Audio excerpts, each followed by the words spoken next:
है। ये बाइबल खुदा का कलाम, खुदा ने जहां को दिया है, बड़ा बेशकीमत इनाम। ये बाइबल, ये बाइबल, ये बाइबल, ये बाइबल, ये बाइबल, ये बाइबल, ये बाइबल खुदा का कलाम, ये बाइबल खुदा का कलाम।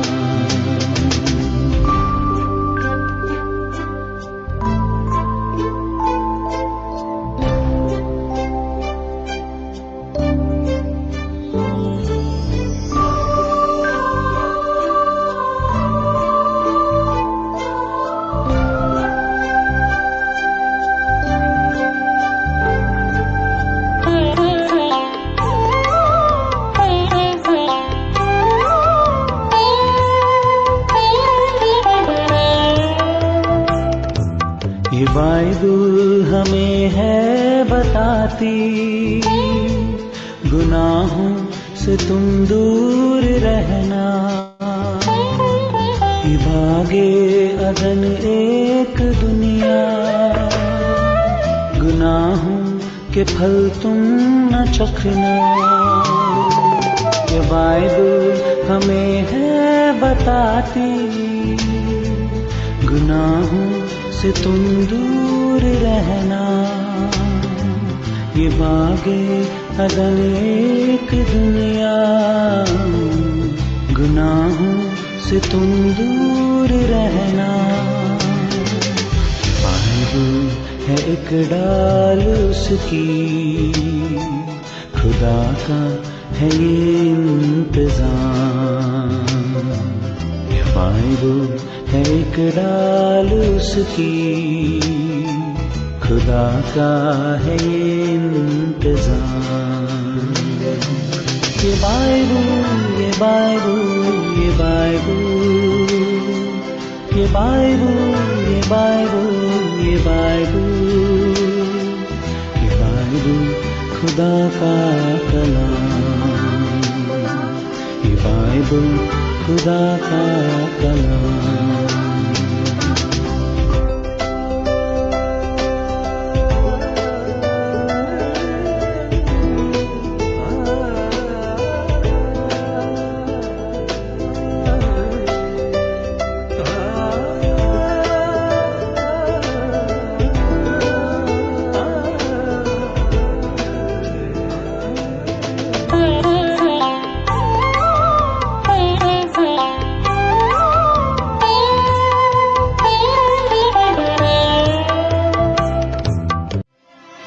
बाइबल मेरी जिंदगी है, ये बाइबल खुदा का कलाम, खुदा ने जहां को दिया है, बड़ा बेशकीमत इनाम। ये बाइबल, ये बाइबल, ये बाइबल, ये बाइबल, ये बाइबल, ये बाइबल, ये बाइबल खुदा का कलाम, ये बाइबल खुदा का कलाम।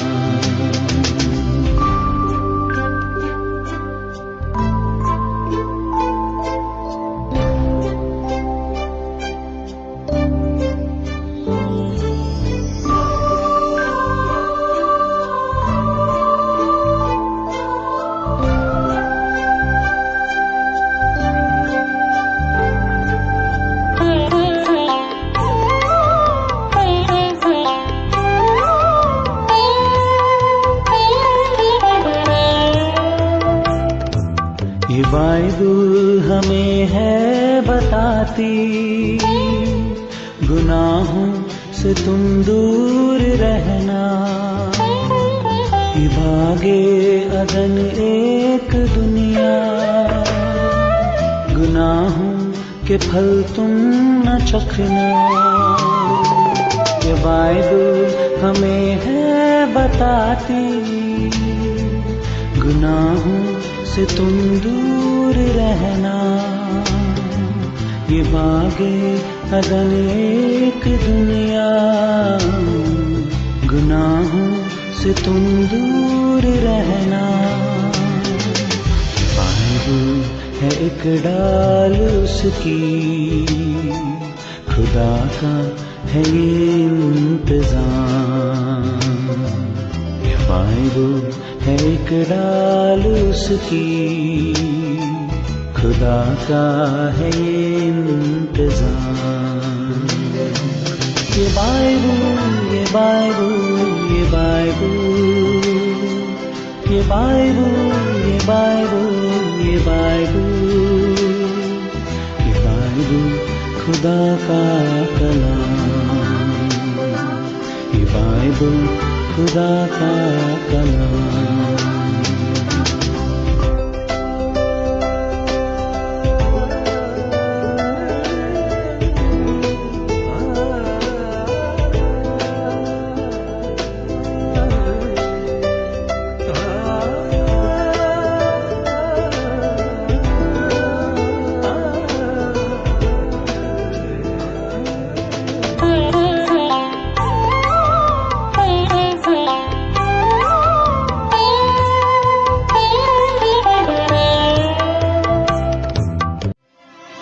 बाइबल मेरी जिंदगी है, ये बाइबल खुदा का कलाम।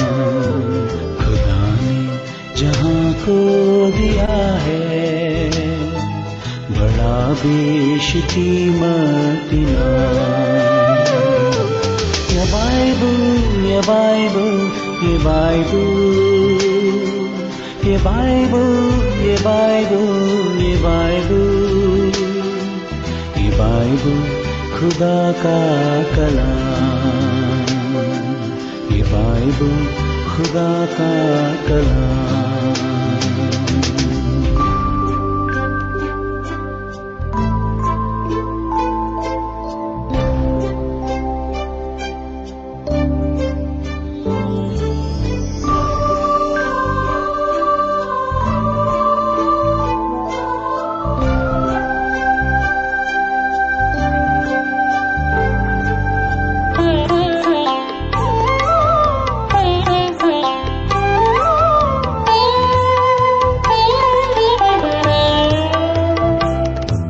ये बाइबल हमें है बताती, गुनाहों से तुम दूर रहना। ये बागे अदन एक दुनिया, गुनाहों के फल तुम न चखना। ये बाइबल हमें है बताती, गुनाहों से तुम दूर रहना। ये बागे अदन एक दुनिया, गुनाहों से तुम दूर रहना। बाइबल है एक डाल उसकी, खुदा का है ये इंतज़ाम। ये बाइबल है एक डाल उसकी, खुदा का है ये इंतज़ाम। ये बाइबल, ये बाइबल, ये बाइबल, ये बाइबल, ये बाइबल, ये बाइबल, ये बाइबल खुदा का कलाम। ये बाइबल खुदा का कलाम।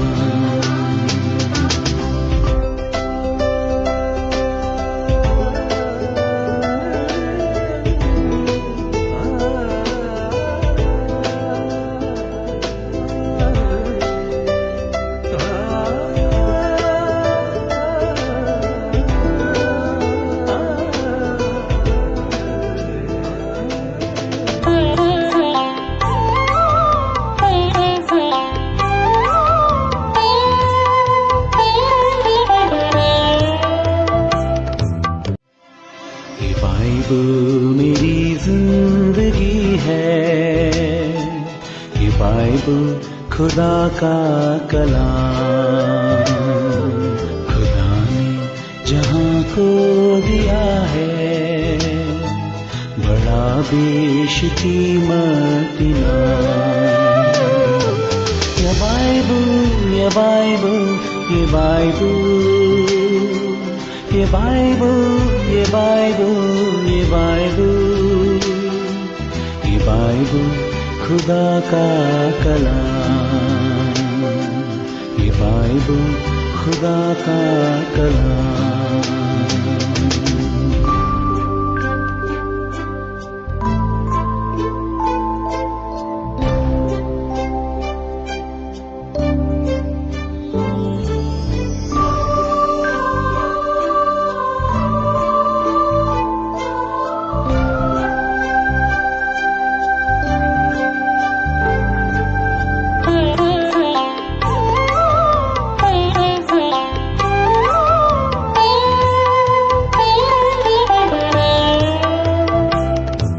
ये बाइबल हमें है बताती गुनाहों से तुम दूर रहना। ये भागे अदन एक दुनिया, गुनाहों के फल तुम न चखना। ये बाइबल हमें है बताती गुनाहों से तुम दूर रहना। ये बागे अदन एक दुनिया, गुनाहों से तुम दूर रहना। बाइबल है एक डाल उसकी, खुदा का है ये इंतजाम। ये बाइबल है एक डाल उसकी, खुदा का है ये इंतजाम। ये बाइबल, ये बाइबल, ये बाइबल, ये बाइबल, ये बाइबल, ये बाइबल, ये बाइबल खुदा का कलाम। ये बाइबल खुदा का कलाम।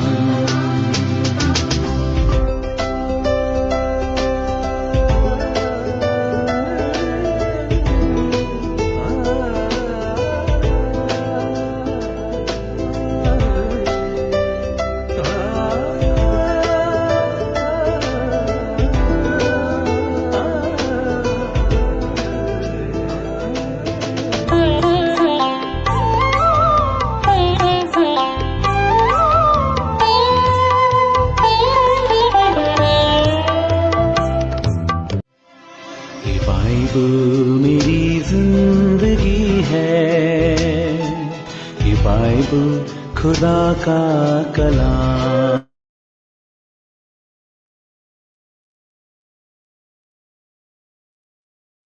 परमेश्वर नाम की स्तुति हो और सबको जय मसीह की। हम एक बार फिर से इस सत्र के शाम में हम आप सबका प्रभु यीशु मसीह के नाम में स्वागत करना चाहेंगे। और जैसे हमने कल सत्र की शुरुआत की थी सामुएल की पहली पुस्तक से लेके, और हमने कहा था कि इतिहास की दूसरी पुस्तक तक आज हम समाप्त करेंगे। और उम्मीद करते हैं, विश्वास करते हैं कि आप सब ने कल थोड़ा बहुत आपने अपने उस पॉइंट्स को देखने का प्रयास किया था, समझने का प्रयास किया था, डिस्कशन किया होगा। उसी प्रार्थना के साथ आप लोग बैठे हैं। उम्मीद करते हैं कि इस सत्र को भी भाई हमारे बीच में जो भाई हमारे जो प्रवक्ता हैं भाई जयमोहन, उनके बारे में एक परिचय विषय में बोलना चाहूँगा कि वहाँ अलवर में जो नॉर्थ इंडिया बाइबल इंस्टीट्यूट है निबी है, वहाँ के वो रजिस्ट्रार हैं। बड़े बिजी व्यक्ति हैं, लेकिन उन्हें हमारे लिए 2 दिन का वक्त निकाला, हम बहुत आभारी हैं। परमेश्वर आपको आशीष करे। इस समय हम सब के लिए भी आशीष कारण हो रहा है, इसलिए हम धन्यवाद करना चाहेंगे भाई के लिए। उस व्यवस्था के उस बिजीनेस के बीच में भाई ने समय निकाला, हम बहुत बहुत आभारी हैं। हम इस सत्र को बिना वक्त गवाए हम भाई को हम हाथ में सौंपना चाहेंगे। लेकिन सत्र से शुरू होने से पहले मैं भाई मार्क साइलस, जो प्रभु के सेवक अयोध्या में सेवकाई कर रहे हैं, मैं उनसे विनती करूंगा कि वो प्रार्थना करके सत्र को शुरुआत करें। भाई मार्क साइलस। सबको जय मसीह की। आइए हम दुआ करते हैं। हमारे जीवित दयालु पिता, हम आपको धन्यवाद देते हैं इस समय के लिए। धन्यवाद देते हैं एक और मौका आपने हम सबको दिया कि इस रीति से हम इकट्ठे हो सके और आपके वचन को और गहराई से हम क्रम से सीख पाए। प्रभु सहायता करिए। आपके दास को आपके हाथ में सौंपते हैं, जयमन भैया को आपके हाथ में देते हैं। प्रभु उन्हें आप वचन दे, हमारे हृदयों को खोले, जब आपका वचन हमसे बात करे हमारे हृदयों में घुस सके और हमारे मनों में हम उसे बैठा पाएँ। प्रभु सहायता करें। धन्यवाद देते हैं इस प्लेटफॉर्म के लिए जो हम यूज़ कर रहे हैं। प्रभु इसके ऊपर भी आपका नियंत्रण बना रहे, हम सब जुड़ पाएँ, अच्छे से सुन पाएँ, किसी को कोई कनेक्शंस में दिक्कत ना हो। प्रभु सहायता कीजिए। सारी मीटिंग को आपके हाथ में सौंपते हैं, हम सबको आपके हाथ में सौंपते हैं। प्रार्थना मांगते हैं हमारे प्रभु यीशु मसीह के नाम से, आमीन। Thank you brother. Over to brother Jaiman भाई। Thank you. प्रभु के नाम की महिमा हो। आज फिर से इस अध्ययन में जुटने के लिए हम सबको उसने सहायता किया और दीक्षा बाइबल ट्रेनिंग इंस्टीट्यूट के लिए मैं परमेश्वर को धन्यवाद करता हूँ। इस तरह कदम उठाए हैं परमेश्वर के वचन को बहुत ही क्रमबद्ध तरीके से सीखने का एक रास्ता उन्होंने खुले हैं। परमेश्वर को धन्यवाद करते हैं। बाइबल के साथ एक परिचय, वॉक थ्रू द बाइबल, जिसका हम अगले भाग की ओर आज हम बढ़ेंगे। हम इतिहास की किताबों को बारे में विचार कर रहे थे, पहले शमूएल से लेकर दूसरे इतिहास तक के। इससे पहले कि हम इस विषय में जाऊं, मैं एक जो प्रश्न मेरे पास आया था उसका जवाब भी देकर आगे बढ़ना चाहता हूं। और जिन्होंने भी प्रश्न पूछा हो मैं उनको शाबाशी देना चाहते हैं, क्योंकि काफी महत्वपूर्ण एक प्रश्न है, क्योंकि वो बाइबल पढ़ते हैं इसलिए ऐसे सवाल आए हैं। क्यों मुझे मैं उनको काफी अच्छा महसूस करता, अच्छा समझता हूँ, क्योंकि इसी तरह बाइबल को अगर हम सीखते हैं हमें खुद काफी कुछ सीखने का अवसर मिलेगा। तो प्रश्न ये आया था शमूएल के पुस्तक का पहला अध्याय में हम शमूएल और उसके परिवार को एप्रैमी देखते हैं। एप्रैम निवासी एप्रैमी जो जगह से जुड़ा हुआ वो नाम इस्तेमाल किया है, तो वो एप्रैम का निवासी एप्रैमी होनी चाहिए। एप्रैम जो गोत्र है, एप्रैमी गोत्र है इसराइल का, उस गोत्र का एक व्यक्ति के रूप में हमें वहां पर दिखता है पहला अध्याय में। तो मैं अपने इस बातचीत के दौरान, शिक्षा के दौरान, वो लेवीय परिवार का है करके बताया था। शमूएल और उसके माँ बाप वे लेवीय परिवार के हैं करके मैंने बताया था। तो सवाल ये था कि जब वो प्रेमी हैं तो कैसे लेवी परिवार के बने हैं।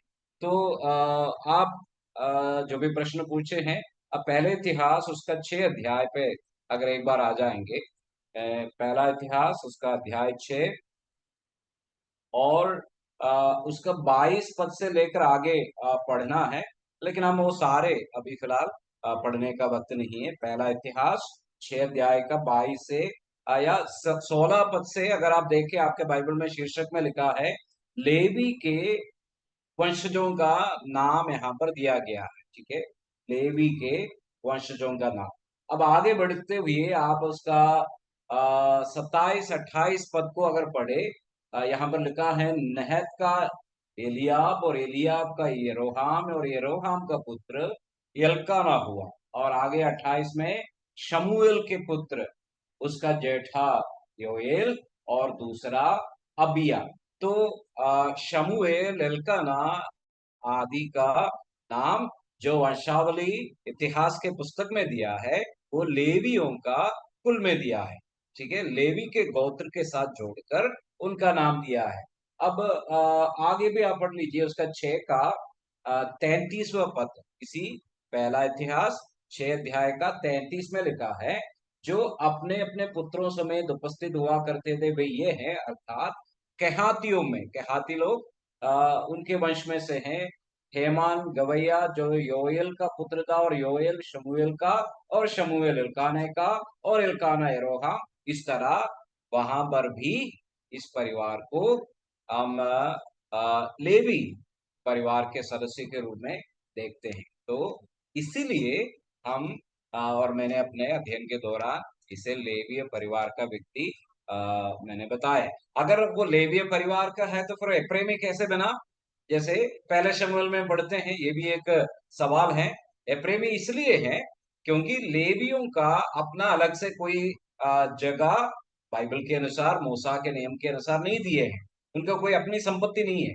लेवियों को फिर कहाँ मिलेगा, अलग अलग गोत्रों के बीच में उनको जहां कहीं ठहराए हुए जो स्थान है वहां उनके लिए स्थान निर्धारित है। तो हम इस तरह समझ सकते हैं, अगर शमूएल और उनके परिवार लेविय है तो उससे एप्रेमी इसलिए बताया क्योंकि वो एप्रेमी लोगों के बीच में उनका निवास स्थान था, जबकि वो लेविय गोत्र से था। तो मैं आशा करता हूँ जिन्होंने भी प्रश्न पूछा हो आपका प्रश्न साफ हुआ होगा, स्पष्ट हो गया होगा। ठीक है, आगे हमारे अध्ययन में हमें आगे बढ़ने का समय है। जैसे कि हमने अभी तक इस बात को देखकर आया, पूरे बाइबल एक ही सच्चाई को, एक ही कहानी को, एक ही बात को बताने की कोशिश कर रहे, जो परमेश्वर मानव जाति को कैसे उनके पाप से बचाकर अपने साथ संबंध में लेकर के वापस आना के लिए जो चाहा, उसके लिए क्या योजना बनाए, वो जो योजना उत्पत्ति के पुस्तक से लेकर हमने देखा। और न्यायों के पुस्तक में आते आते हमने इस बात को देखा कि राजा की एक आवश्यकता उनके सामने हुई थी, एक राजा चाहिए। तो राजा की कमी से वे लोग बार बार परमेश्वर से दूर होते हुए, जैसे हमें लिखते हैं उसी प्रकार का एक बात वहां पर दिए हैं। तो जैसे हम शमूएल के पुस्तक में आया, राजाओं का शासन का समय आया, जो राजा उम्मीद किए जा रहे थे, अब राजा इसराइल में आ गया, तब सबके उम्मीद जाग गया। अब देखो, उस राजा जिसका बारे में प्रतिज्ञा प्रभु ने दिया है, स्त्री का संतान है और इब्राहिम के वंश से है और यहूदा का गोत्र का है, वो जो राजा अब आके हैं। लेकिन शुरू में जो राजा उनको मिला वो शाऊल था। शाऊल हालांकि बिन्यामीन गोत्र का काफी अच्छा दिखता था, लेकिन आगे जाते हुए वो परमेश्वर से दूर गया और परमेश्वर ने उसे तिरस्कार कर दिया। वो हम पहले शमूएल के शुरुआत के अध्यायों में देखा है। और फिर आगे बढ़ते हुए परमेश्वर अपनी इच्छा के अनुसार एक राजा को चुना, जो यिशै के पुत्रों में से था, जो दाऊद था। तो अब सबको ये लगने लगा क्या है, अब परमेश्वर के योजना के तहत, प्रतिज्ञा के तहत वो जो राजा आ गया, वो जो मसीहा आ गया, जो सारे देश को एक साथ जोड़कर परमेश्वर की इच्छा के अनुसार आगे उनको अगुवाई करने वाला एक ऐसा व्यक्ति आ गया। अगर आप दाऊद के इतिहास को देखें, दाऊद काफी हद तक वे इस कार्य को करने में सक्षम रहा। 12 गोत्रों को एक जुड़ उसने किया और काफी कुछ अगल बगल के देशों को कब्जा किया, अच्छा एक शक्तिशाली देश इसराइल बनाया। लेकिन जैसे हमने आखिरी दूसरा शमूएल के पुस्तक में आया, उस समय तक हमने देखा क्या हुआ, ये जो दाऊद भी जिसके ऊपर काफी उम्मीदें लगी हुई थी कि वो जो राजा होगा जिसकी प्रतिज्ञा प्रभु ने दी, लेकिन वो भी परमेश्वर के वचन के खिलाफ अपनी इच्छा के अनुसार कार्य किया। जहां तक हत्या का पाप, वेश्यागमन का पाप, वो कर परमेश्वर के उस स्थान से वो भी फिर जाते हुए हम देखते हैं। आगे जब हम हमारे अध्ययन में जब आगे बढ़ते हैं, हम इस बात को देखते हैं, परमेश्वर ने आ, उस इसराइलियों के लिए या दाऊद के घराने को एक प्रतिज्ञा दिया है। दूसरा शमूएल 7 अध्याय में हमने उस बात को कल पढ़े थे, जहां पर क्या प्रतिज्ञा दिया, दाऊद का वंश में से एक व्यक्ति आएगा जो उसकी राजगद्दी पर बैठेगा और वो ऐसा शासन करेगा जो सनातन का शासन होगा और उसके राजगद्दी पर हमेशा उसके वंश में से कोई बैठेगा करके परमेश्वर ने दूसरे शमूएल 7 अध्याय में प्रतिज्ञा दिया।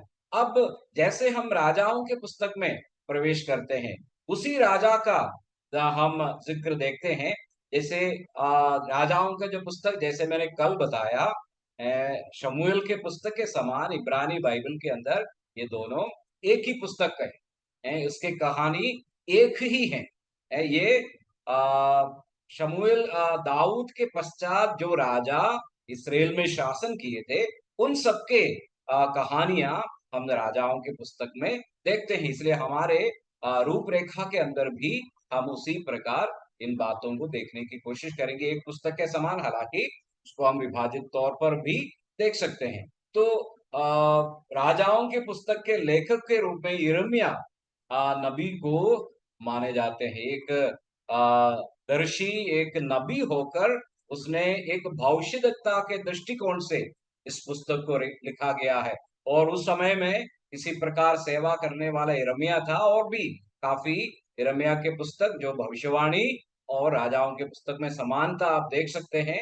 आपके व्यक्तिगत अध्ययन में आप ये आगे के लिए आप पढ़कर समझ सकते हैं। इसलिए यिर्मयाह को इन पुस्तकों का लेखक माने जाते हैं। साथ साथ ये जो घटनाओं का समय इन पुस्तकों में आप पढ़ते हैं वो 971 से 586 ईसा पूर्व के समय है। तो करीब करीब 400 साल का इतिहास आप इस पुस्तकों के अंदर पाते हैं। 400 साल के राजाओं के इतिहास है, राजाओं के पुस्तक में हम देखते हैं। तो इन राजाओं के पुस्तक के मुख्य विभाजन को हम कुछ इस तरह देख सकते हैं। राजाओं के पुस्तक को हम इस तरह विभाजित कर सकते हैं, जैसे पहले अध्याय में जो पहला भाग में सुलेमान जो राजा बनकर मंदिर का जो निर्माण करते हुए हम राजाओं के पुस्तक के शुरुआत के भाग में पढ़ते हैं। 1 से लेकर 11वां अध्याय तक पूरा पूरा सुलेमान राजा के संदर्भ में है। सुलेमान राजा के बारे में मेरे कहे बगैर आप सब जानते हैं, क्योंकि सुलेमान केवल बाइबल के अंदर नहीं, संसार के उस किताबों में भी छाए रहते हैं कि सबसे बुद्धिमान व्यक्ति के रूप में सोलोमन को, सुलेमान को संसार भी जानते हैं। तो सुलेमान का शासन जो दाऊद की मृत्यु के पश्चात काफी हद तक उस भविष्यवाणी को पूरा करते हुए हमें दिख रहे हैं कि वो जो मसीहा की तरह राज्य करने वाला, देखो उसके शासन का 1 से 11 अध्याय तक सुलेमान का शासन है, और फिर 12 से 16 अध्याय, और फिर इस तरह आगे का, जैसे हम आगे बढ़ेंगे हम इस प्रकार के हमारे इस रूपरेखा को हम देख सकते हैं। तो सुलेमान का जो सफलता राजा के रूप में आप राजाओं की पुस्तक 1 से 11 अध्याय तक पढ़ के समझ सकते हैं। हमारा मतलब, इस अध्ययन का मतलब आपको एक छोटा सा झलक दिखाना है कि आप प्रभु के वचन को और भी गहराई से अध्ययन करने के लिए स्वयं समय निकालें और तैयार हो जाए, क्योंकि ये काफी रुचिमय बातें हैं अगर हम मन लगाकर परमेश्वर के वचन को पढ़ते हैं। तो सुलेमान राजा का शासन हमें ऐसे दिख रहे हैं मानो परमेश्वर की प्रतिज्ञा पूरा करने वाला वो जो मसीहा, वो जो राजा आगे हैं। शुरुआत के 1-2 अध्याय में वो दाऊद से शिक्षा प्राप्त कर कर उसी तरह मानो जैसे मूसा और यहोशू की तरह सुलेमान भी प्रभु के मार्ग पर विश्वासियों की रहकर कार्य करने वाले के रूप में हम देखते हैं। और उन दिनों में राजाओं का शासन, दिनों में नहीं आजकल भी आपको दिखते हैं, राजा लोग अक्सर अपने राजगद्दी को सुरक्षित करने के लिए कई जगह कई अनावश्यक कार्यों को भी करने पड़ते हैं, जैसे कई उनके जो साथी लोगों को भी खत्म करना पड़े कि ताकि उनका अपना शासन सुरक्षित हो। तो पहले 2 अध्याय में इन बातों को अगर हम देखते हैं तो 3 और 4 अध्याय सुलेमान राजा की बुद्धि और उसने जो धन संपत्ति एकत्रित किया, जिसके बारे में आप पढ़ सकते हैं।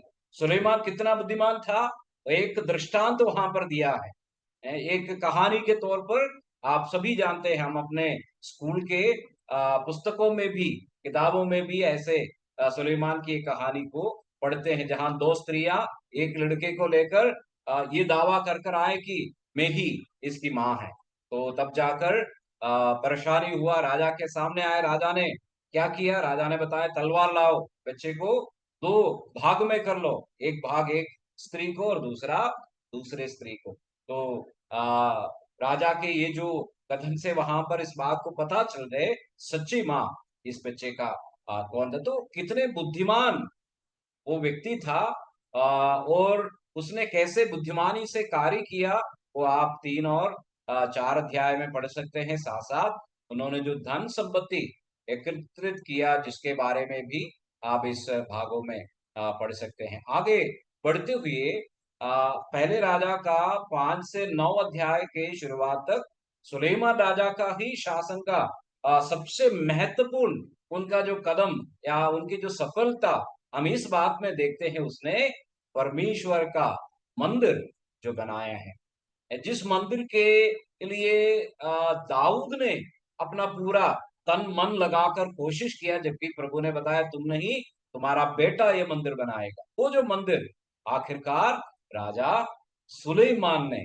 तैयार किया। कितना आलिशान एक भवन था करके हम इस भवन के बारे में उन बातों से आप पढ़ सकते, जैसे आदम की वाटिका के बाग की तरह वो सारी बातें जो मिलाप वाले तंबू जो इसराइलियों के लिए जो मरुभूमि के यात्रा के दौरान मूसा के समय में जो बनाया था, उसी के चलते हुए उसी प्रकार के एक परमेश्वर का निवास था। तो अब राजा यहाँ पर आ गया, मंदिर बन गया और परमेश्वर की उपस्थिति उसमें भर गया। तो ऐसे लगता था अब वो मसीहा जिसकी प्रतिज्ञा प्रभु ने दिया, ये तो और कोई नहीं है, ये स्वयं सुलेमान है।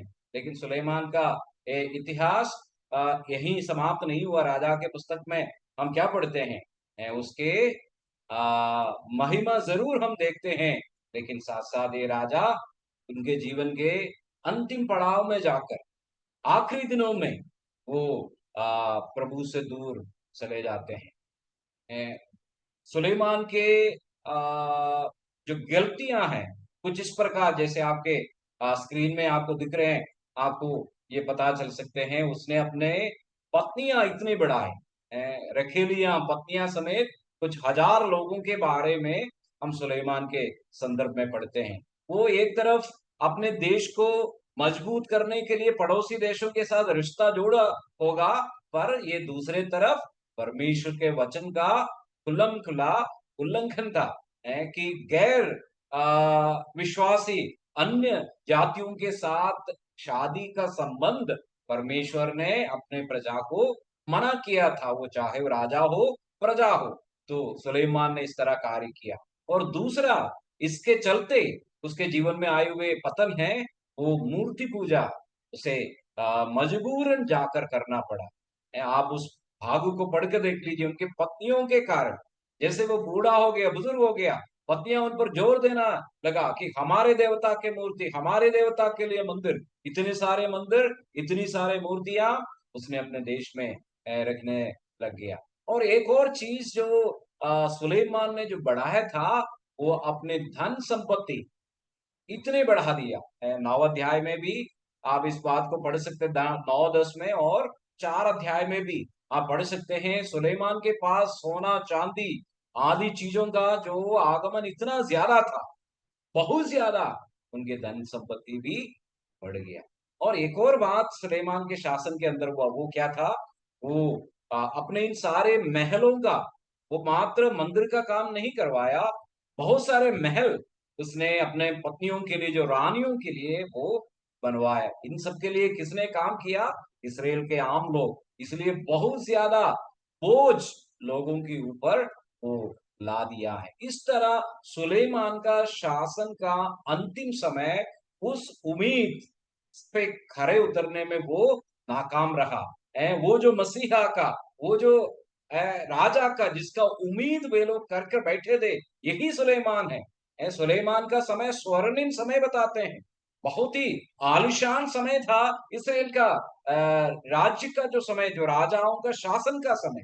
लेकिन जैसे जैसे आगे वो बढ़ गया, वो इस प्रकार परमेश्वर से, परमेश्वर के बातों से दूर जाते हुए हम सुलेमान राजा को भी देखते हैं। सुलेमान हालांकि इस समय में काफी सारे पुस्तकों को भी लिखे हैं। जैसे आप जानते हैं, बाइबल के 3 जो पुस्तक खास तौर पर सुलेमान के नाम से जो लिखा गया है, अक्सर बताए जाते हैं सुलेमान अपने जवानी में श्रेष्ठ गीत के पुस्तक लिखा। जब वो वयस्क बना, उसने लिखा है जो नीति वचन का पुस्तक लिखा। जब वो बुजुर्ग हो गया, तब वो सभोपदेशक का पुस्तक लिखा। इसके साथ साथ सुलेमान ने कम से कम एक भजन को भी लिखा हुआ भजन संहिता के अंदर हम देखते हैं। इन सबके बावजूद ये राजा उस उम्मीद पर कायम होने में अक्षम रहा।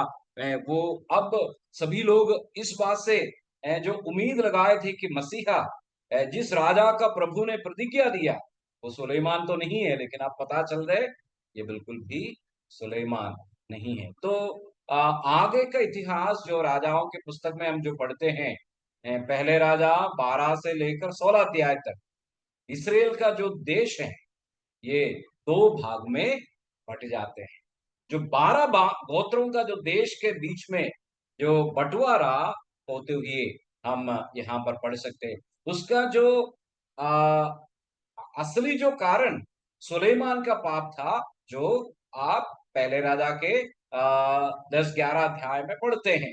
पर उसका एक तुरंत उसी वक्त पर जो कारण सुलेमान का बेटा रेहोबाम, उसकी जो मूर्खता का कार्य के रूप में हम देखते हैं। लोगों ने जो मांग लेकर आया, उस मांग को, उनके बोझ को हल्का करना, तुम्हारे पिता जो बोझ हमारे ऊपर रखा, इतने सारे काम कराया है, इतना सारे टैक्स लिया, थोड़ा वो कम करो। लेकिन उसने उनकी बातों को ना माना और इस तरह ये देश को बटे जाते हैं। इस तरह जो शाउल और दाऊद और जो सुलेमान, जो यूनाइटेड जो देश थे, ये जो एक जो देश था 12 गोत्रों का, जो करीब 120 साल जिसका शासन किया, अब सुलेमान के मृत्यु के तुरंत पश्चात वो दो भागों में बट जाते हैं। दो गोत्र को यहूदा और बिन्यामीन के दो गोत्र मिलकर या यहूदा का जो गोत्र बन जाते हैं,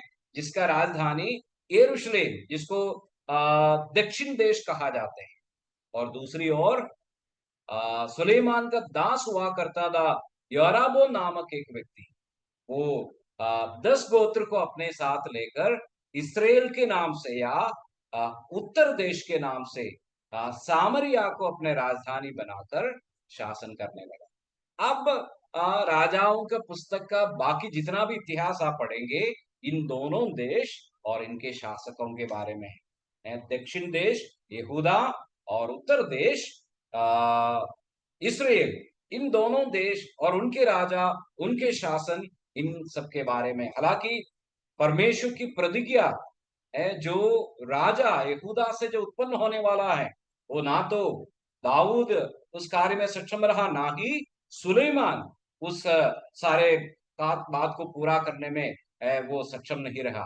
अब बचा है उनके वंश के जो कार्य। आगे का अध्यायों में हम उन देशों के बारे में पढ़ते हैं, इन दोनों देशों के बारे में, इसराइल के राजाओं का शासन और साथ साथ भविष्यद्वक्ता एलिया के बारे में आप यहाँ पर पढ़ते। पहले राजा 17 से लेकर दूसरे राजा उसका 2 अध्याय तक हम बंटवारा बटे हुए देश में उत्तर देश जो इसराइल के राजा और उनके बीच में सेवा करने वाले भविष्यद्वक्ता एलिया के संदर्भ में आप यहाँ पर देखते हैं। जैसे ये जो रूपरेखा आपके लिए स्क्रीन में है, और आप आपके बाद के अध्ययन के लिए इन बातों को आप लेकर के रख सकते हैं। मैं जल्दी आगे बढ़ता हूं, क्योंकि ये जो राजा इसराइल के जितने भी राजा थे, इसराइल के जो उत्तर देश के अंदर करीब 19 शासकों के बारे में हम पढ़ते हैं। 19 राजाओं का शासन वहां पर किए गए हैं। लेकिन परमेश्वर के दास जो लेखक बार बार इस बात को उन राजाओं के बारे में लिखते हैं कि उनमें से एक भी वो अच्छा नहीं था, सबके सब बुरे राजा थे।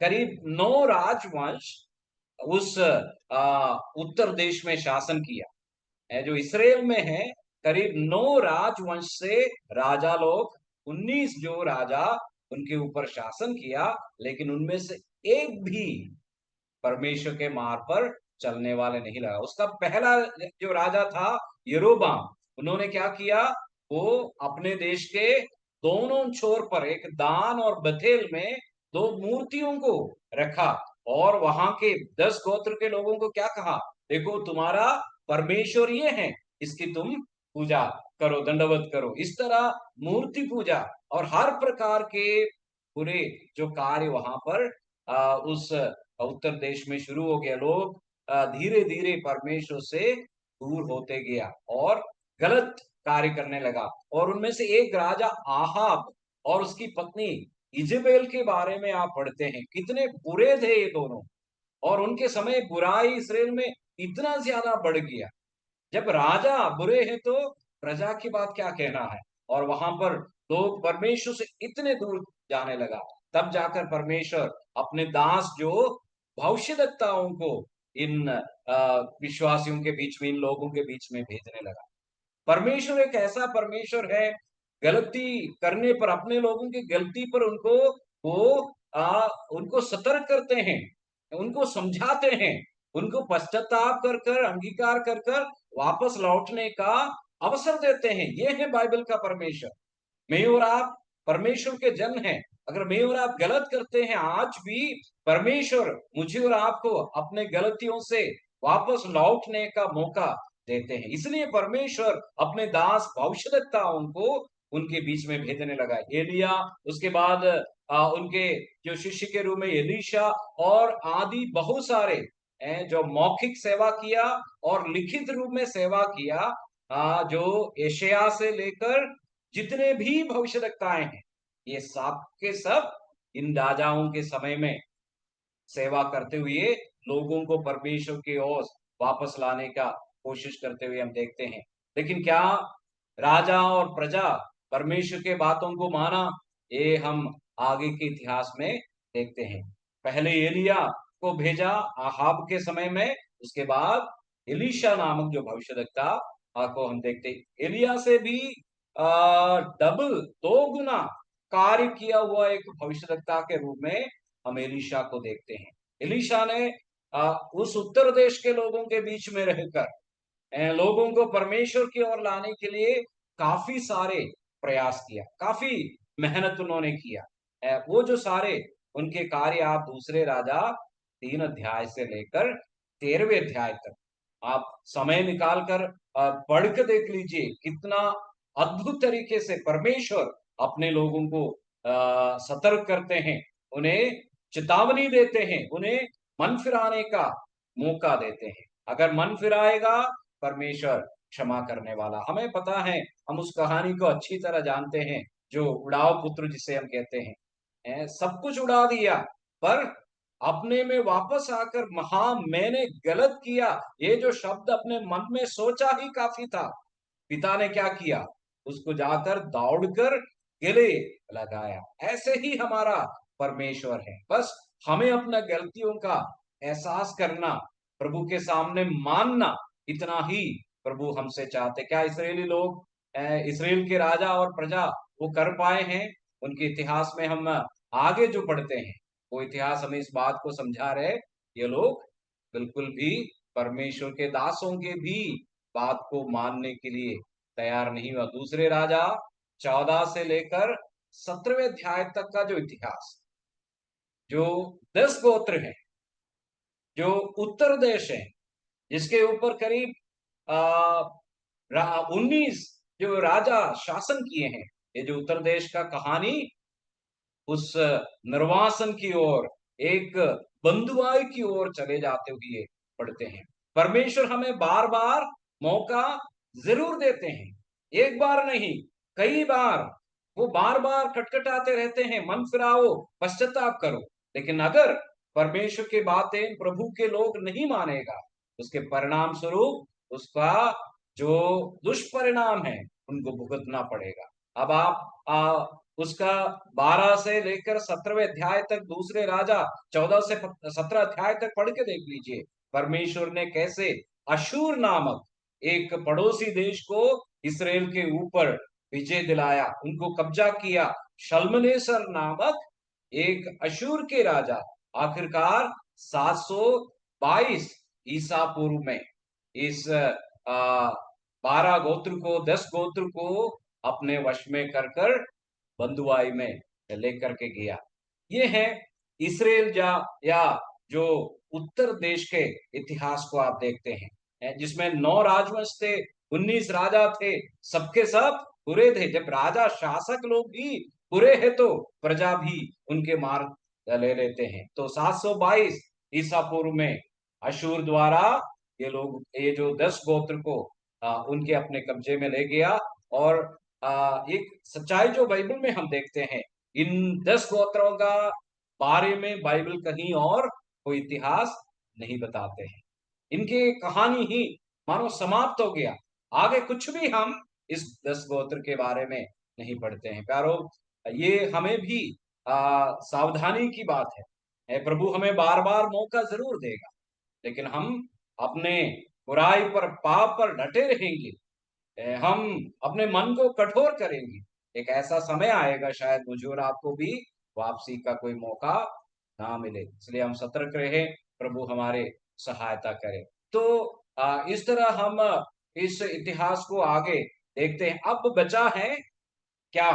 जो यहूदा का देश। यहूदा के देश क्यों बचा? यहूदा के देश को क्यों परमेश्वर ने इसी तरह दंड नहीं दिया? क्योंकि यहूदा के देश के अंदर कुछ अच्छे राजा भी हुआ करते।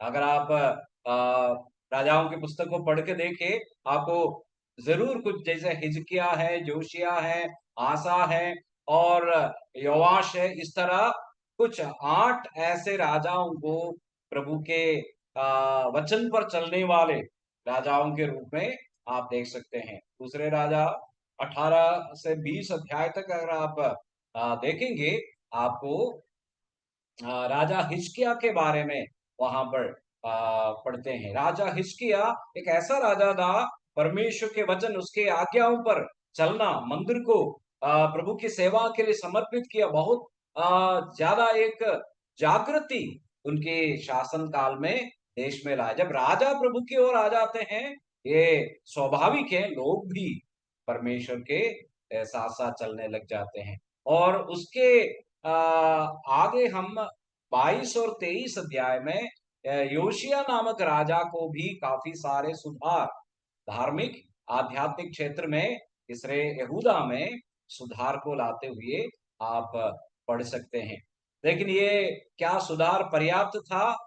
हम एक और राजा के बारे में पढ़ते हैं। यहाँ पर आप माफ कीजिए, यहाँ पर दूसरे राजा 21 अध्याय में है। दूसरे राजा 2 अध्याय नहीं, दूसरे राजा 21 अध्याय में आप मनशे नामक एक राजा, जो हिजकिया का जो बेटा था, उस राजा के बारे में आप पढ़ते हैं। जो यहूदा के राजाओं में, जैसे मैंने बताया, यहूदा में भी 20 शासक थे, 19 राजा और एक रानी वहां पर शासन किए थे, जिसमें 8 लोगों को अच्छे लोगों के रूप में हम देखते हैं। बाकी सभी राजा भी उस इसराइल के राजा की तरह बुरे थे। लेकिन उसमें से सबसे बुरे एक व्यक्ति के रूप में राजा मनशे को आप देखते हैं, जो शायद यहूदा के इतिहास में सबसे ज्यादा लंबे समय तक शासन किया है।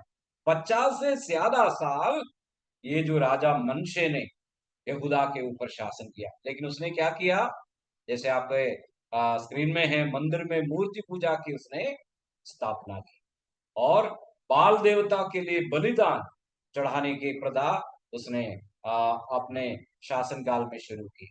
और इस तरह राजा परमेश्वर से दूर होकर बुराई करते, प्रभु के वचन और नियमों को उल्लंघन कर कर उसके खिलाफ कार्य करते गया, तो पूरे यहूदी भी, जितने भी बचे हुए इस्राएली लोग हैं जो यहूदा के देश के हैं, वे भी उनके समान पाप करते गए। जैसे जैसे आप दूसरे राजा के आखिरी अध्याय में जब पहुंच जाते हैं, आपको ऐसे एक पता चलते हैं, अब यहूदा भी उनके जैसे परमेश्वर के दास जो भविष्यद्वक्ता कहते हैं, उनकी बहन इसराइल की तरह बुराई कर कर एक ऐसे स्थान पे पहुंच गया, वो नो रिटर्न पर पहुंच। अब उन्हें वापस सुधरना चाहे तो भी अब कुछ नहीं कर पाया। अब परमेश्वर उनको क्षमा करना चाहे तो भी नहीं कर पाया। ऐसे एक स्थान पर वे लोग पहुंच गया।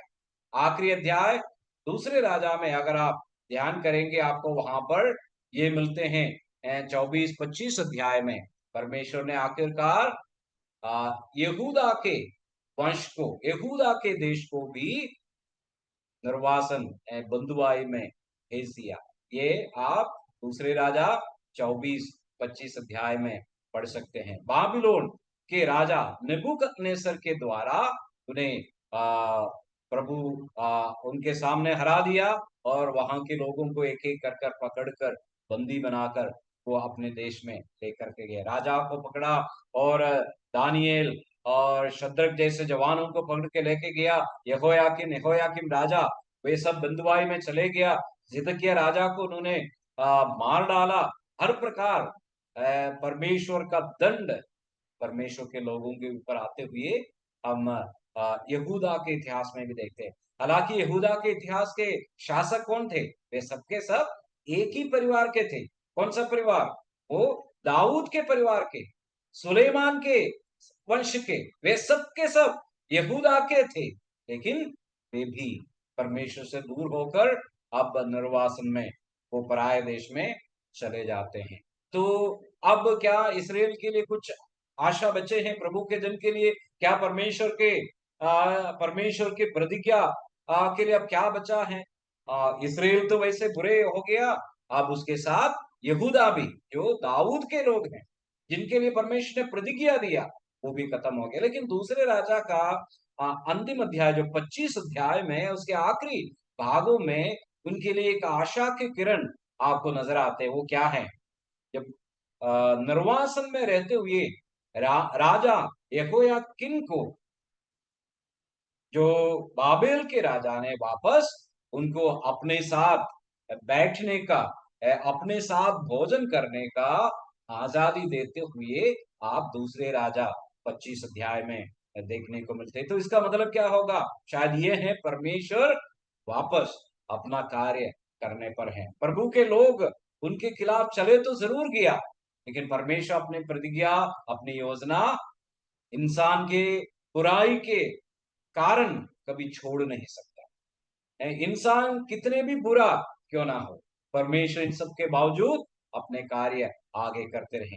तो हम जैसे राजाओं का पुस्तक का समाप्त करते हैं, हम जो इतिहास के हिस्टोरिकल बुक्स के आखिरी जो 2 बुक्स हैं, हम उसमें पहुंच जाते हैं।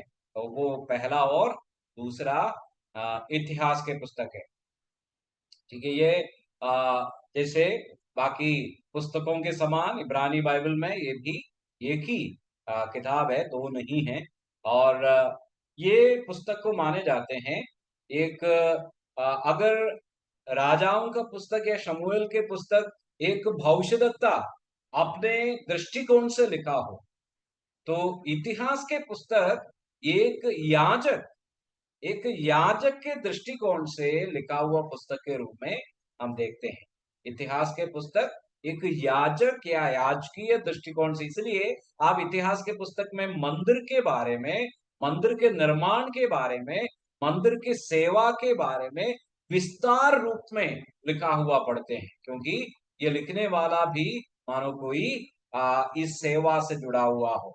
और ये माने जाते हैं इतिहास के पुस्तक इज़रा, जो इज़रा के पुस्तक के बारे में हम आगे बढ़ते हैं, इज़रा ने लिखा हो। तो क्योंकि ये दोनों पुस्तक एक है, पहला और दूसरे इतिहास, हम इसका मुख्य जो रूपरेखा इस तरह देख सकते हैं। पहला जो 9 अध्याय वंशावली है, वंशावलियां हैं। और 10 अध्याय से लेकर पहला इतिहास, 10 अध्याय से लेकर 29 अध्याय तक दाऊद के बारे में, उनके शासन के संदर्भ में कई सारी बातें जो दूसरे शमूएल के पुस्तक में हम पढ़ते हैं, उनमें से कई बात और उससे अतिरिक्त कई बातों को भी आप कहां पर पढ़ सकते हैं? पहला इतिहास 10 अध्याय का 10 अध्याय से लेकर 29 अध्याय तक आप पढ़ सकते हैं। दाऊद का शासन काल के संदर्भ में बहुत सारी कहानियां, अतिरिक्त जो बातें जो शमूएल के पुस्तक में नहीं, आप इतिहास के पुस्तक में पढ़ते हैं। और इतिहास के पुस्तक का आखिरी जो भाग है वो क्या है? यरूशलेम के राजा या यहूदा के राजा, या दूसरे शब्दों में दक्षिण देश के राजाओं की कहानी है। यहाँ पर उत्तर देश का राजाओं का कहीं कोई जिक्र हम नहीं पढ़ते हैं। दूसरा इतिहास 1 से लेकर 36 अध्याय पूरे के पूरा यरूशलेम के, यहूदा के राजाओं की कहानी है, उनके अच्छा उनके बुरे, इन सभी बातों को हम इस पुस्तक में पढ़ते। तो पहला और दूसरा इतिहास को हम इस तरह देख सकते हैं। लेकिन पहला दूसरा इतिहास हालांकि हमारे बाइबल का जो इतिहास के पुस्तक में के अंतिम भाग में हम इसको देखते हैं, तो भी आ, इतिहास के पुस्तक को हम इस तरह नहीं देखते हैं। इब्रानी बाइबल के अंदर, इब्रानी जो बाइबल है, यहूदियों का जो बाइबल है, उसका आखिरी पुस्तक है इतिहास के पुस्तक।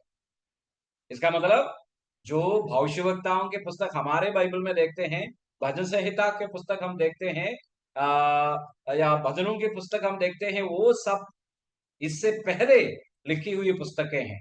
और इतिहास के पुस्तक ही आखिरी समय, जो पुराने नियम का इतिहास का आखिरी समय के जो किताबें हैं, ये जो विषय को आप इतिहास के पुस्तक में पढ़ सकते हैं। इसलिए ही इब्रानी बाइबल के अंदर, यहूदियों के बाइबल के अंदर ये आखिरी पुस्तक के रूप में हम देखे जाते हैं। उसका महत्व भी हम आगे जैसे समय है हम देख सकते हैं। तो यहाँ पर पहले 9 अध्याय अक्सर मैं भी जब इतिहास के पुस्तक पढ़ते हैं क्या करते हैं, मैं 9 अध्याय से या 10 अध्याय, पहला इतिहास 10 अध्याय से पढ़ना शुरू करते हैं। क्यों? क्योंकि 1 से लेकर 9 अध्याय तक इसके बारे में लिखा है, बस फलाने को फलाने ने जन्म दिया। जैसे हम मत्ती के पुस्तक सुसमाचार शुरू कर कर पढ़ने लग जाते हैं, हमें फलाने ने फलाने को जन्म दिया यही मिलते हैं। तो पढ़ते समय हमें ये परेशानी आ जाती है, हमें इसे क्या मतलब है, किसने किसको जन्म दिया, इसे हमारा क्या मतलब है। लेकिन प्रभु के वचन में कोई भी चीज यूं ही नहीं लिखा, ये काफी महत्वपूर्ण है। ये देखो वंशावली जो इस पुस्तक में जो दिया है, पुराने नियम के पूरी कहानी आप कहाँ पाते हैं? इतिहास के पुस्तक में। ये आखिरी पुस्तक है, पुराने नियम का पूरे कहानी इसके अंदर है। पूरे कहानी मतलब शुरू से लेकर, पहले मानव से लेकर, आप इतिहास के पुस्तक का पहला अध्याय के पहले पद पढ़ के देख लीजिए, किसका नाम आप आते हैं? पहला इतिहास, पहला अध्याय, पहले पद क्या है? आदम से लेकर शुरू होते हैं। आदम कहाँ नाम पाते हैं? उत्पत्ति के पुस्तक में है। तो इसका मतलब ये जो इतिहास के पुस्तक, वो सबको आपको समराइज करके संक्षिप्त रूप में बता रहे, जो उत्पत्ति से लेकर पुराने नियम का अंतिम जो समय, उनके बाबिलोन के निर्वासन, उसके पश्चात के बाद तक संक्षिप्त में बताने वाले काफी महत्वपूर्ण पुस्तक है इतिहास के पुस्तक। इसलिए पहले व्यक्ति से लेकर, जो आदम से लेकर का इतिहास आपको इतिहास के पुस्तक में मिलेगा, वो काफी महत्वपूर्ण बात है। और दो बातें मुख्य तौर पर इतिहास के पुस्तक के अंदर हमें मिलते हैं। एक तो क्या है? वंशावली है। लेकिन ये किसकी वंशावली है? ये मसीहा का वंशावली है। आने वाले मसीहा को बताने के लिए इतना क्यों महत्वपूर्ण है इस यहूदियों के बाइबल के अंदर वंशावली? मत्ती के पुस्तक में वंशावली क्यों दिया? लूका में वापस क्यों दिया?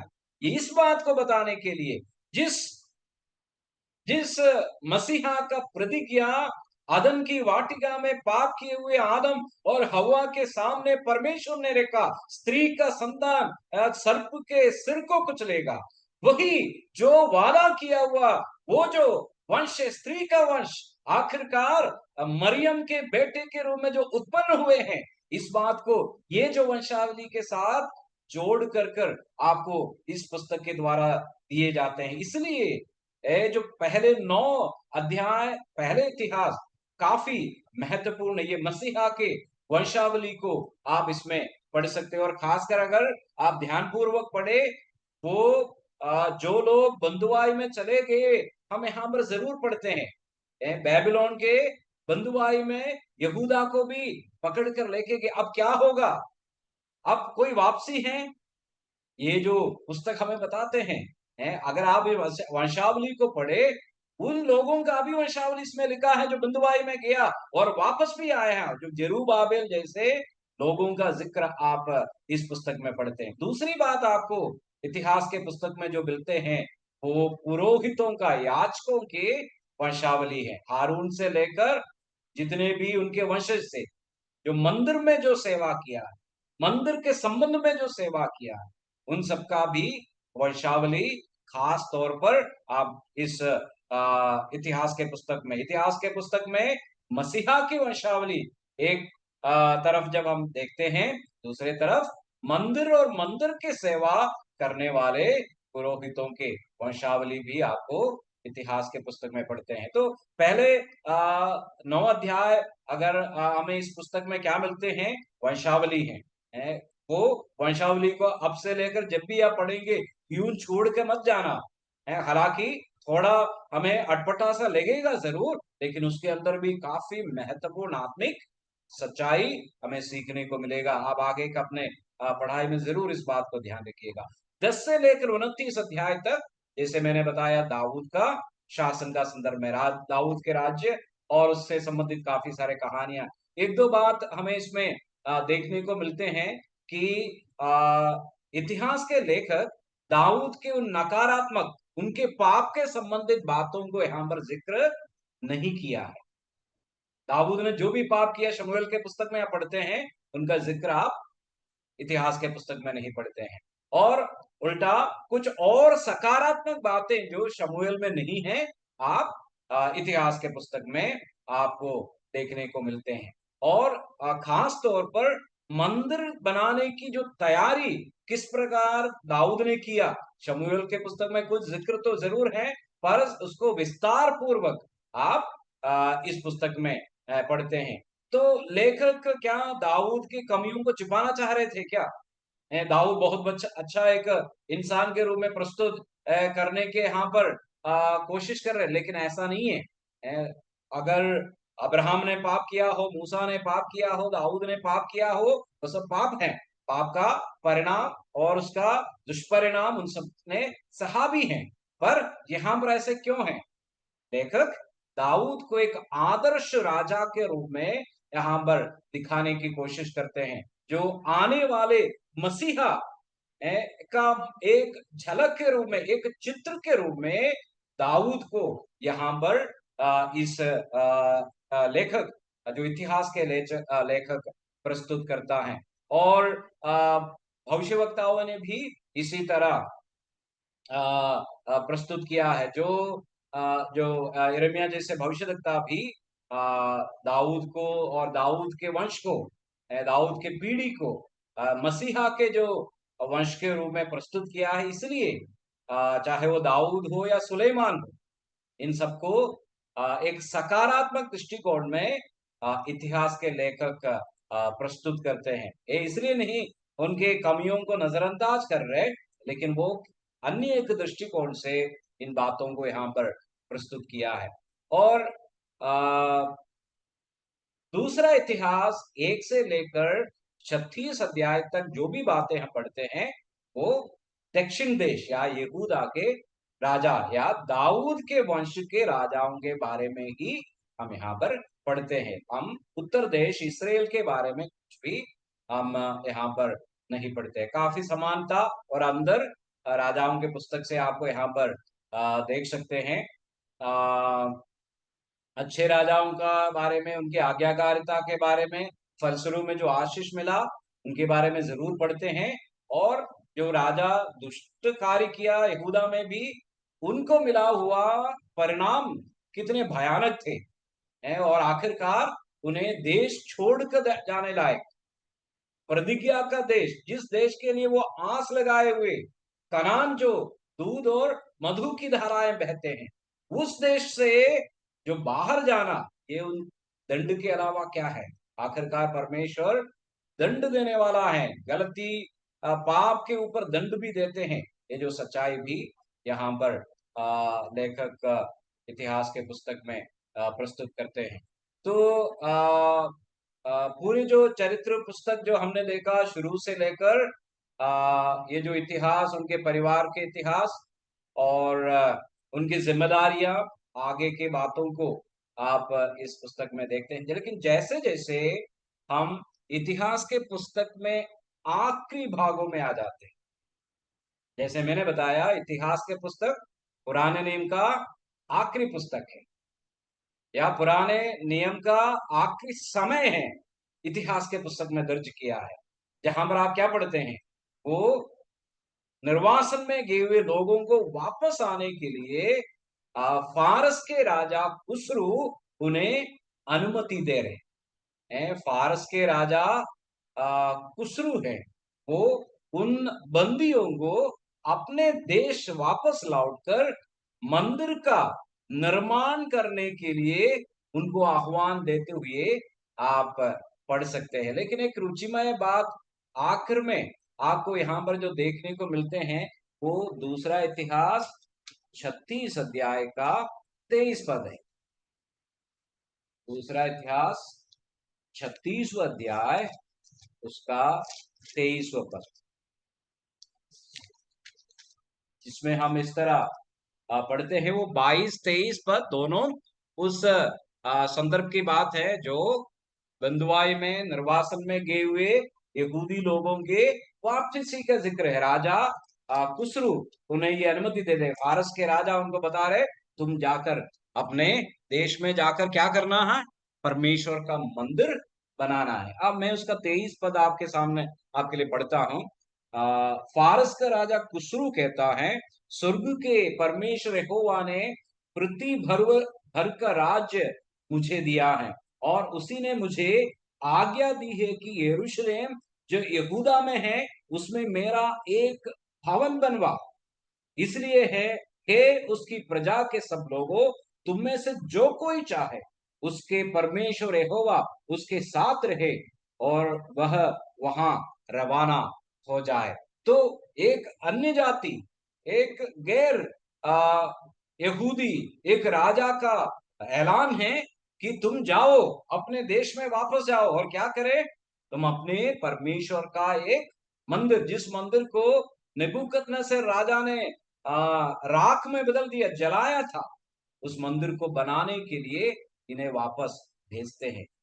हालांकि इतिहास के पुस्तक के अंदर या फिर आगे के पुस्तक के अंदर इस मंदिर का निर्माण के बारे में भी शायद आप पढ़ सकते हैं। जैसे आगे आप अध्ययन करेंगे इतिहास के पुस्तकों का, आप उसका भी अध्ययन कर सकते हैं। लेकिन एक खास बात जैसे भाइयों ने याद दिलाया यहाँ पर, जैसे आपके हिंदी बाइबल में भी लिखा होगा, हिंदी बाइबल में नीचे एक फुट नोट के रूप में लिखा है कि आखिरी पद का आखिरी पंक्ति में लिखा है, परमेश्वर उसका परमेश्वर यहोवा उसके साथ रहे, वे वह वहां चढ़े, वह वहां चढ़े, वहां की ओर चढ़ के जाएं।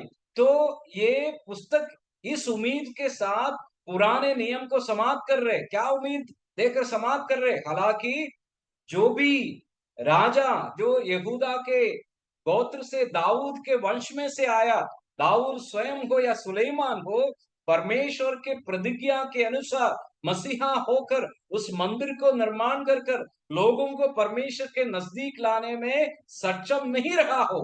लेकिन इस उम्मीद को जगाते हुए पुराने नियम को परमेश्वर के दास यहाँ पर समाप्त कर रहे हैं। एक ऐसा व्यक्ति इतिहास में इस्राएल के लिए आने वाले हैं जो वास्तव में ये सारी प्रतिज्ञा परमेश्वर की इच्छा के अनुसार पूरे करेंगे, और एक ऐसा व्यक्ति प्रकट हो जाएगा, परमेश्वर का पवित्र मंदिर निर्माण कर लोगों को परमेश्वर की ओर खींच ले जाने वाला, वो जो महान परमेश्वर जो मसीहा उनके लिए आने वाले हैं।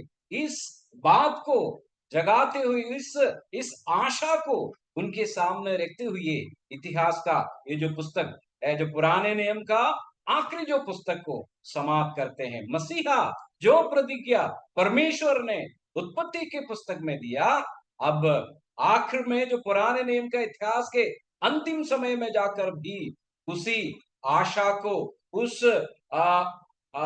अधूरे जो स्वप्न उनके लिए पूरा करने वाला एक व्यक्ति के आगमन को दर्शाते हुए यहाँ पर पुस्तक को समाप्त कर रहे। कितने गंभीर और कितने हमें मन लगाकर सीखने की बातें हैं प्यारो। प्रभु हमें सहायता करे आगे के जो अध्ययन में, ये जो परमेश्वर की योजना कैसे पूरा हुआ, यही कहानी आपको सुनने में मिलेगा, सीखने को मिलेगा। परमेश्वर मेरी और आपकी सहायता करे। हमारे व्यक्तिगत जीवन में भी जो भी सच्चाई हमने अपनाए हैं, सुना है, सीखा है, ये केवल अध्ययन के रूप में नहीं रखते हुए हमारे व्यक्तिगत जीवन में, सेवकाई के जीवन में, हमारे जीवन के हर क्षेत्र में इसका हम उपयोग करते हुए प्रभु के लिए एक उपयोगी व्यक्ति बनने के लिए प्रभु हमारे सहायता और मदद करे। परमेश्वर के महान नाम की महिमा। थैंक यू भाई ब्रदर जामुन, बहुत बहुत धन्यवाद आपके सत्र के लिए। और हम बड़े ध्यानपूर्वक सुन रहे थे और अनेक बातें हमें सीखने का मौका मिला। एक छोटी सी बात दोहराना चाहूंगा, जो भाई ने जो बड़े स्पष्ट तौर पे समझाया है कि वंशावली जब हम पढ़ते हैं तो इसको आप आगे ना बढ़े, हर नाम को पहचाने पड़े, उसका एक मकसद है, उसका कारण है। भाई ने बड़ा सुंदर तरीके से बड़ा जोर डाल के कहा है। मैं अपनी बात भी कहता हूँ, अनेक बार हम लोग वंशावली आते हैं तो बोर करके जल्दी से आगे बढ़ जाते हैं, पन्ने पलट देते हैं कि जल्दी से आगे बढ़ जाए। नाम का बड़ा महत्वपूर्ण है और भाई ने बड़े सरल तरीके से कैसे कड़ियों को जोड़ा और समझाया कि कैसे इतिहास की पुस्तक कैसे समाप्त होती है अनेक राजाओं के सही चुनाव और गलत चुनाव के जीवन के उपरांत। इसलिए विनती करूंगा आप लोग इस अध्ययन को निरंतर जारी रखें। अगले सोमवार को हम दोबारा मिलेंगे और आगे आगे बढ़ेंगे अपने पुराने नियम की पुस्तकों से। उम्मीद करता हूँ आप सबने इसका आनंद उठाया और आशीषित हुए हैं। कुछ लोगों ने हाथ उठाए हैं। मोनी भाई, क्या अभी सवाल लेने का समय है? यस यस यस, आप लोग अनम्यूट कर सकते हैं और सवाल पूछ सकते हैं और चैट में भी डाल सकते हैं आपके सवाल।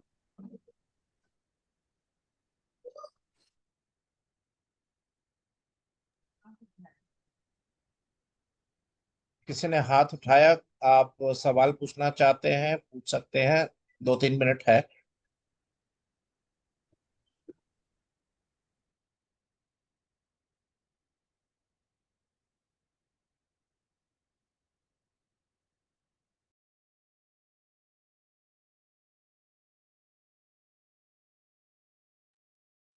जी अमित।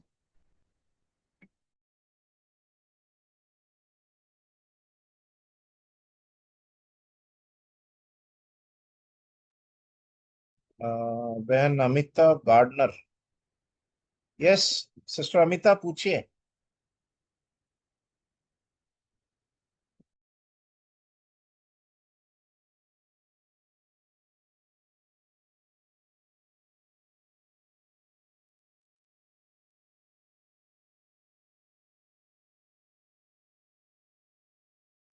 अनम्यूट तो कर सकते हैं।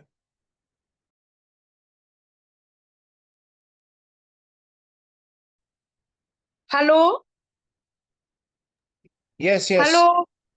यस सिस्टर अमिता, बोलिए। यस, मैं just I want to know कि नए नियम में जो कुरंथ की कलीसिया को पौलुस का लेटर्स है, कुरंथियों 1, कुरंथियों 2, तिमुथियस 1, तिमुथियस 2, ऐसे तो ये भी क्या हिब्रू की ओरिजिनल बाइबल में एक ही एक ये है चैप्टर बुक्स है, या वो वहाँ 1, 2 है करके, जैसे ब्रदर ने भी कहा इतिहास की पुस्तक एक है और आपको क्रॉनिकल्स ये भी किंग्स भी एक है। तो हेलो, सुनाई दे रहा है ना? हाँ हाँ, ठीक है बहन, ठीक है बहन, सही है। जी जी। जैसे पहली बात तो ये इब्रानियों के, यहूदियों के पुस्तक में नहीं है नया नियम। ये नया नियम नया नियम के रूप में नहीं यूनानी, नहीं, नया यूनानी नया नियम। हाँ जी, बिल्कुल समझ में आ रहा है। नहीं नहीं, मैं बता रहा जो हूँ। नए नियम में दो दो बुक्स है, कुरंथियों का पहला एक और दूसरा, फिर थिस्सलुनीकियों 1 और 2, तिमुथियस 1 और 2। तो मैं पूछ रही हूँ कि वहां भी क्या दो पार्ट में वो सब नहीं है, एक ही है क्या? ओरिजिनल हिब्रू बाइबल में क्या है? जी। ये मैंने बताया था, ओरिजिनल हिब्रू बाइबल में नया नियम नहीं है, ठीक है। अच्छा अच्छा अच्छा। और दूसरी बात, ये अलग पुस्तक है, ये एक नहीं है। पहला कुरिन्थियों एक है, दूसरा कुरिन्थी अलग है। अलग है, अलग है, अलग वहां है, अलग, नए नियम में अलग अलग है। हाँ। अच्छा, ठीक है brother, thank you very much, thank you for your response. Okay, praise the lord. Sister Jyoti Sahu. एक क्वेश्चन है।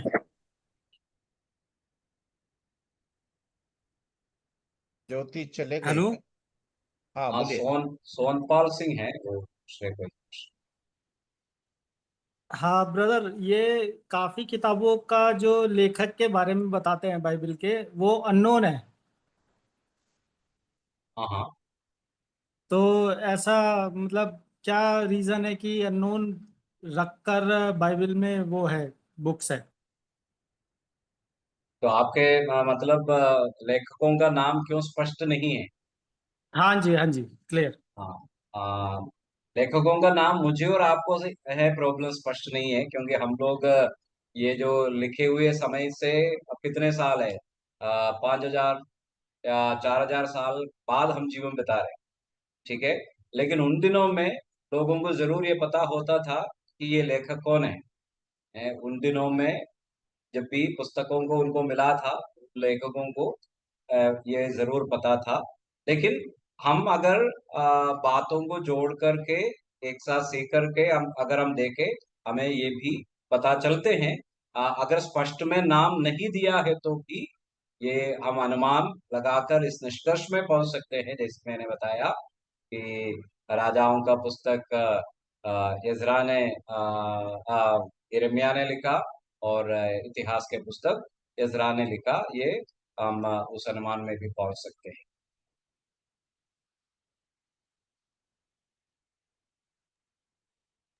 जैसे ब्रदर काफी सारे जो किताबें हैं, जैसे रूथ की किताब के लिए बताते हैं कि अननोन है,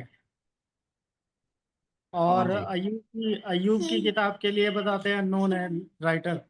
हाँ हाँ। फर्स्ट किंग, सेकंड किंग के लिए अननोन बताते हैं। बिल्कुल।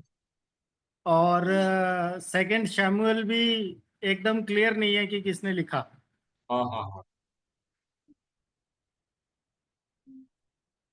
तो आप ये कह रहे हैं कि ये बिल्कुल स्पष्ट होना चाहिए। हाँ, मेरे हिसाब से मतलब कुछ तो एकदम क्लियर होना चाहिए था कि ऐसे करके। उसके पीछे जरूर परमेश्वर का कुछ वो रहा होगा। लेकिन जैसे अगर कोई हमसे पूछता है कि आप ऐसी एक किताब के ऊपर विश्वास करते हैं जिसके लेखक के बारे में नहीं पता। ब्रदर, ये एक ऐसा प्रश्न है जिसको अगर आपको किसी को समझाना हो, विस्तार रूप में समझाना होगा, लेकिन हम इस तरह बता सकते हैं किसी लेखक कौन है, इस बात से कोई भी पुस्तक सही स्थापित नहीं कर सकते हैं। या लेखक को पता होने से या पता नहीं होने से पुस्तक सही है गलत स्थापित करने लायक पर्याप्त एक एक अकेला एकमात्र प्रूफ नहीं रहते हैं। और इतिहास में जिस पुस्तकों को हम काफी महत्वपूर्ण पुस्तक, जो सेकुलर वर्ल्ड में भी कई पुस्तकों को हम देखते हैं जिनका भी लेखक के नाम पता नहीं रहते, लेकिन उन पुस्तकों को फलाने व्यक्ति के रूप में मानकर आज हम पढ़ते हैं, सीखते हैं। तो उसका उनके अनेक और कारण है, मात्र वो नाम दिया कोई एक कारण से नहीं है। तो जैसे आपने बताया, क्यों नाम नहीं दिया उसका कुछ कारण होगा। ये मुझे नहीं पता क्यों नहीं दिया, लेकिन ये एकमात्र एक कारण नहीं उस पुस्तक को सही मानने का, उसका नाम हो या नहीं हो, इसलिए नहीं है, और भी बहुत सारे कारण। थैंक अगर यू ब्रदर। प्रभु के और भी दास लोग हैं, अगर आप में से कोई भी जोड़कर बताना चाहे तो आप समझा सकते हैं।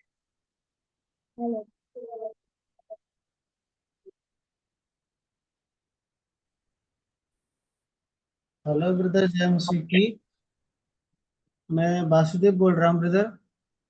ये जो पहला राजा दूसरा राजा, हम लेखक और इसकी समय काल की जो घटनाओं के बारे में हम देखते हैं, तो इसका जो लिखने का जो क्रम है वो 971 से 586, मतलब ऊपर से नीचे जा रहा है। तो ऊपर वो कितने तक गया होगा जहां से हम नीचे जाते हैं? हाँ हाँ, वो घटनाओं का समय मैंने बताया था, लिखने का समय नहीं। घटनाओं का समय है उस पुस्तक के अंदर। वो पुराने जो ईसा पूर्व में जो समय गिनना पीछे से आ रहे हैं। जैसे बीसी का जो नंबर, पहला जो नंबर बड़ा होते हैं और दूसरा जो आते हैं वो पीछे। जैसे हम वर्तमान में जब बताएंगे 1 से 10 जब बताएंगे है, एडी में, ईसवी में, लेकिन ईसा पूर्व में 10 से 1 जो पीछे की ओर गिनती आ रहे हैं, इसलिए पहला नंबर बड़ा और दूसरा नंबर छोटा रहते हैं। Thank you brother.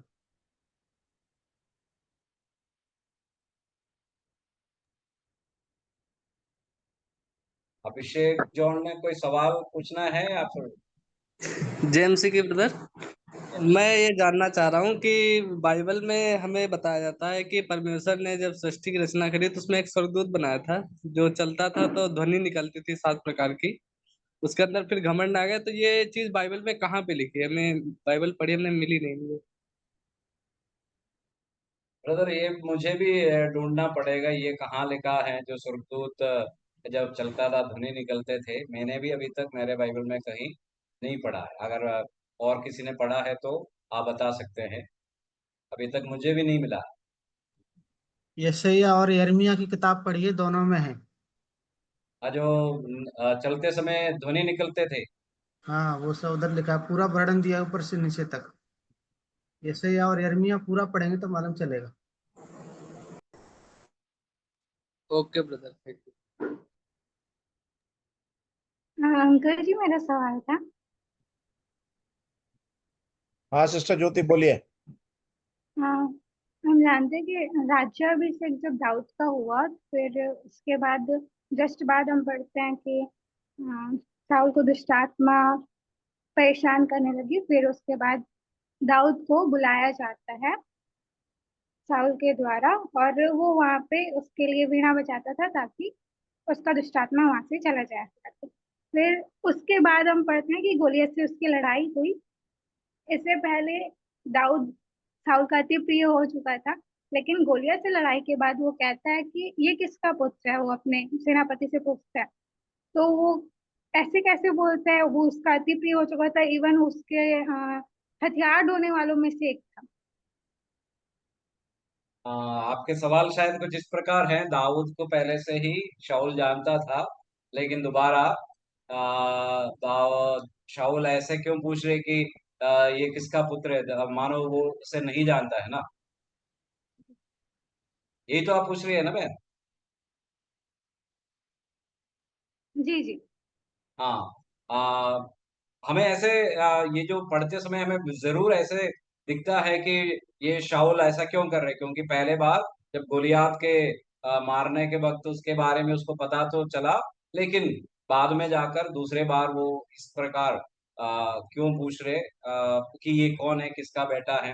तो हम उसको इस तरह समझ सकते हैं कि मैं और आप किसी को जानने के तुरंत बाद उनको शायद याद रहेंगे, क्योंकि हमारा जो क्षेत्र में हमारे जो संबंध में जो लोग हैं कम रहते हैं, ठीक है। इसलिए हम उन लोगों को शायद 10 लोग होगा, 15 लोग होगा, 25 लोग होगा, हमारे जो संबंध में रहते हैं, हमारे कॉन्टैक्ट्स में रहते हैं, उन सबको हम याद करते हैं। लेकिन अगर प्रधानमंत्री मुझे एक बार मिला, नरेंद्र मोदी जी मुझे एक बार मिला किसी कारणवश, मान लो, लेकिन वो किसी और संदर्भ में मुझे देखेगा, क्या जरूरी है वो मुझे पहचानेंगे? वो जरूरी शायद नहीं है, क्योंकि उनके जो संबंध में प्रधानमंत्री होने के कारण हजारों लाखों लोगों का संबंध में आते हैं। शायद शाऊल के संदर्भ में इस तरह आ, हुआ होगा, एक अनुमान है। दूसरा ये भी हो सकते हैं उस विशेष संदर्भ में एक आश्चर्यचकित होकर इस तरह बड़े उपलब्धि करने वाला ये जवान कौन है करके उस आश्चर्य को व्यक्त करते हुए भी ये सवाल वहां पर पूछने का चांस हमें लगते हैं, मुझे वहां पर ऐसे लगते हैं। साउल ने जब उससे पूछा तो दाऊद ने कहा, मैं तो तेरे दास बैतलहम वासी यिशै का पुत्र हूँ। हाँ जी। तो वहां पे स्पष्ट अपना परिचय देता है कि वो किसका पुत्र है। वो अच्छे से नहीं जानता था कि वो कौन है। हाँ हाँ, वही तो मैं बता रहा हूँ, अच्छे से शायद पहली बार एक बार जो मिला था, जरूरी नहीं वो जो व्यक्ति दाऊद जो राजा शाऊल है, शाऊल तो राजा है ना, वो कितने सारे लोगों को मिलते हैं, तो पहली बार मिला इसलिए जरूरी नहीं अगले बार या दूसरे बार जब मिला है उसी तरह वो उसको स्मरण रखे। जी। इस भाई ने पूछा कि किताबों का लेखक के संबंध में सवाल सवाल बहुत अच्छा है कि हमें जानना जरूरी है कि किताबों का लेखक कौन है। जैसे जैमुन भाई ने कहा कि किसी मकसद के तहत वो बताया नहीं गया है, लेकिन भाई ने कुछ तथ्यों के आधार पर अनुमानित लेखकों का नाम जरूर उन्होंने कहा, सैमुअल का किताब का हो चाहे वो राजा का किताब हो। हमें एक बात जानना जरूरी है, जब हम बाइबल की प्रामाणिकता को पढ़ते हैं, बाइबल की प्रामाणिकता को, बाइबल की विश्वसनीयता को जब पढ़ते हैं, तो बाइबल में दो वचन है। एक दूसरा तीमुथियुस 3:16, जहां पर हम पढ़ते हैं हर एक पवित्र शास्त्र परमेश्वर की प्रेरणा से रचा गया है। ठीक। और एक और वचन है दूसरा पत्रस 1 अध्याय 21वीं आयत, परमेश्वर के लोग पवित्र आत्मा के द्वारा उभारे जाकर परमेश्वर को वचन को लिखे, जिसमें 40 लोग 1500 साल में इस पवित्र आत्मा से उभारे जाकर लिखे। ये दो वचन जो है ये बाइबल की विश्वसनीयता और प्रामाणिकता को ये साबित करती है। 66 किताबों का संग्रह, पुराना नियम का 39, नए नियम का 27 परमेश्वर श्वसित वचन है, उत्पत्ति से लेकर प्रकाशित वाक्य तक। अब इसमें से कुछ का लेखकों का उल्लेख है, किसी का स्पष्ट नहीं है, तो उसके पीछे भाई ने कहा कि उल्लेख जो नहीं है उसके पीछे कुछ कारण हो सकता है। परंतु इन दो आयतों के आधार पर हम इसकी विश्वसनीयता और प्रामाणिकता को विश्वास इसलिए कर सकते हैं क्योंकि लेखक से ज्यादा जो विश्वसनीय हमारा परमेश्वर के द्वारा श्वसित ये बाइबल है। ठीक है, तो इसलिए हम इसको विश्वास कर सकते हैं कि ये किताब इसमें अलग सा नहीं है, ये किताब हटके नहीं है। हालांकि इसका लेखक शायद हमें ना पता हो, फिर भी हम इस किताब पर इसलिए विश्वास करते हैं क्योंकि ये किताब भी परमेश्वर श्वसित वचन है। इसलिए इंसान से ज्यादा या लेखक से ज्यादा हमारा भरोसा उस परमेश्वर पर है जिसने इस 66 किताबों की प्रामाणिकता को सबूत के साथ, तथ्यों के आधार के साथ और अलग अलग घटनाक्रमों के आधार के साथ इसको दिया है। इसलिए हम उसको उसकी विश्वसनीयता पर हम जरूर विश्वास कर सकते हैं। धन्यवाद।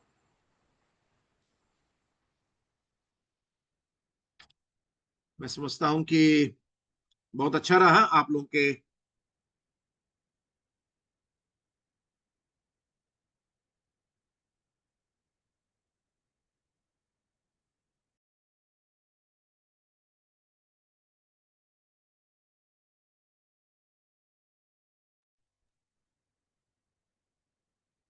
आज अमन भाई क्वेश्चन, क्या प्रभु ने दुष्टात्मा भेजा? पहला शमूएल 18:10 में हम ऐसे पढ़ते हैं तो ऐसे ही मानना होगा। पहला शमूएल आपने पद भी दिया है, बहुत अच्छी बात है। इस तरह बाइबल को अध्ययन करने की आप लोग कोशिश करते हैं। बाइबल में लिखा है कि प्रभु ने आप दुष्टात्मा भेजा है। ठीक है, पहला शमूएल 18:10 पद है, दूसरे दिन परमेश्वर की ओर से एक दुष्टात्मा शाऊल पर बल से उतरा, ऐसे ही लिखा है। तो हमें ऐसा ही मानना होगा। लेकिन शायद सवाल का उद्देश्य कुछ होगा, ये होगा क्या परमेश्वर किसी के लिए, किसी के पास दुष्टात्मा भेज सकते हैं? शायद यही होगा असली जो आपका सवाल। ज्यादा विस्तार में हमें इसको भी देखना है, लेकिन मैं इतना बताता हूं कि अंधकार और ज्योति दोनों को परमेश्वर ने ही बनाए हैं। ठीक है, परमेश्वर के अंतर्गत हर एक ताकत है। जो पवित्र अच्छे जो आत्मा भी, दुष्ट आत्मा भी परमेश्वर के नियंत्रण में है, परमेश्वर के अधिकार में है। तो परमेश्वर अपने उद्देश्य को पूरा करने के लिए इस संदर्भ में दुष्ट आत्मा को भी भेजा होगा। अगर इस तरह लिखा है तो जरूर अपने उस जो भी उद्देश्य था उस उद्देश्य को पूर्ति के लिए दुष्ट आत्मा को भेजा है। लेकिन परमेश्वर दुष्टात्मा का स्रोत या दुष्टात्मा का इस्तेमाल करते हैं, ऐसा कभी भी नहीं है, वो कभी भी हम विचार नहीं कर सकते। या सोलोमन लास्ट प्रेयर करेंगे इसी पे कि अय्यूब के जीवन में जो परीक्षा आई थी, वहां शैतान ने जो कार्य किया था परमेश्वर के अनुमति से हुआ था।